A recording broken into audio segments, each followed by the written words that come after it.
Okay, so let's go on to our second learning objective, which talks about how are groups formed. And let me walk you through one of the groups that I was part of so we can get a feel of how these groups go through different stages. So I was part of a group in which we were responsible for coordinating efforts across 15 sections of principles of marketing. And the objective of that group was to ensure that the quality of teaching and learning was consistent across these courses. One of the things that we had to ensure is that we had a common uh, final exams and that we had common set of readings that we had to agree upon. Okay, so the initial stage was very um, difficult because everyone in the group did not know what was expected of them. We had a coordinator, and that was me, and I had no idea what to do as well. And we had other faculty members which were involved. And I was not the department head, so I couldn't enforce any rules. I was just one of the faculty members, and my task was to coordinate among those different faculty members. So who would get to decide on what type of content we would teach, what questions would be an exam, was very difficult at the beginning. Mutual trust is low because no one wants another faculty member to really dictate what happens inside of the classroom. So at the end of the day, what happened is I created a list of readings and I asked faculty member for feedback and if they wanted to change it. And then we agreed on a certain format for the midterm, like how many number of multiple choice questions, true and false, how many open-ended questions, and the same. And then at the end of the semester, we would have one common exam in which we would contribute questions towards a common pool and then come up with a final exam.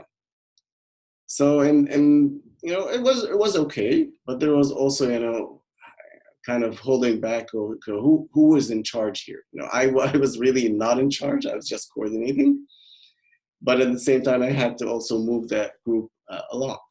Then we came to the storming stage, which is we put all of this to the test.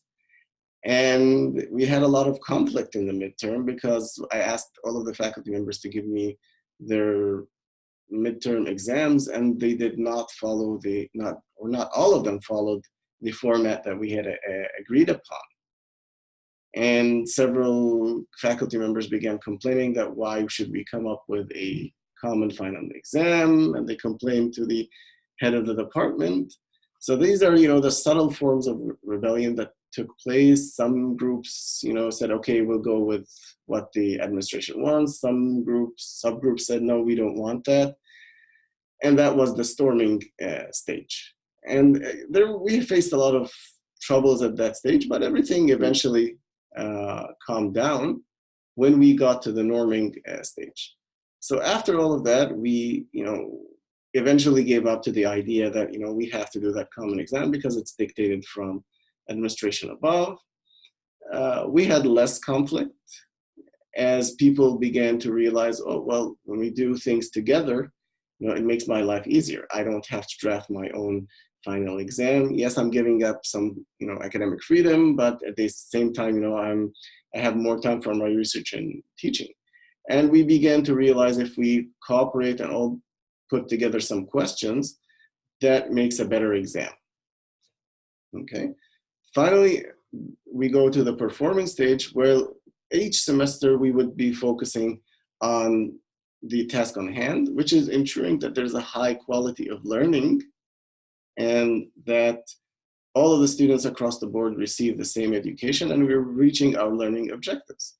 So that kind of led to people helping each other, open communication. We created a folder in which we would put exercises that we used in the classroom, advanced learning. We weren't really working against each other. We viewed this as an opportunity to learn from each other. I think it was a great experience. But this actually happened maybe by the second or third semester. First semester was almost a horrible experience where people were just learning, what is expected from me, how I can contribute. And the norm became at that time is, okay, I'm a team player. We share work with each other. We are cooperative. We help each other if needed. Any good ideas can be given to the coordinator and be considered as the group as a whole. So it's not up to the coordinator only to determine things. He's just a person who organizes, I think. So that became his role. And finally, if the college decides that we don't need that high extent of coordination, then that group would adjourn. At this point of time, the group still exists because a task on hand is still there, as we want to ensure that high level of coordination. So these are the different group stages in which any group can go through, and the group does not necessarily have to adjourn, as I showed you in this case. The group that I talked about before, where we had the interactive teaching task force, that actually adjourned because it had fulfilled its purpose of introducing faculty members to new teaching ideas. And the college didn't see that there's any use of it continuing because there are other committees that can take on its role, which is like a faculty development committee. So let's take a look at this question. Frank was part of a group which must resolve a quality control issue at his company. Frank was worried about what the group expects from him, as not sure who is in charge. What stage of group development is the group likely in at this time? Is it A, forming, B, storming, C, norming, D, performing, or E, adjourning? If you said A, forming, then you're correct. At this stage, he's not sure who is in charge, what he needs to do. All of these uncertainties exist at the forming stage.